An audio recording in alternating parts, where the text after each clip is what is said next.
विना परवाना आणि जादा दराने कपाशीची बियाणे विक्री करणाऱ्या एका जणाच्या घरावर कृषी विभागाने छापा मारून कपाशीच्या संकेतवाळाचं बियाणं जप्त केलंय। ही कारवाई 24 मे रोजी वैजापूर येथील समर्थ नगरात करण्यात आली आहे। या प्रकरणी वैजापूर पोलीस ठाण्यात गुन्हा देखील नोंदवण्यात आला आहे। ज्ञानेश्वर काकासाहेब काळे असं अटकेतील आरोपीचं नाव आहे।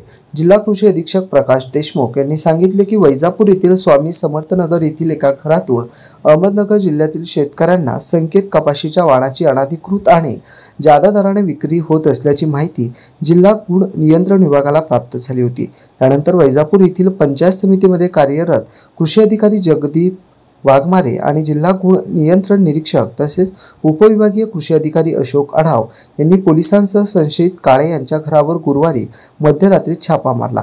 तेव्हा तेथे सुमारे 19,800 रुपये किमतीचे संकेत कपाशीच्या वाणाची 22 पाकिटे आढळून आली।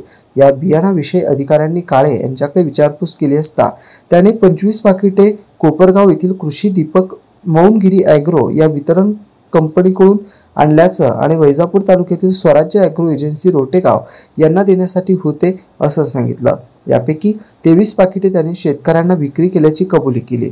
यावेळी त्याने स्वराज्य एजन्सीचे बिल बुक सादर केले, मात्र कृषी दीपक मौनगिरी ॲग्रो यांचे बिल त्यांच्याकडे नव्हते।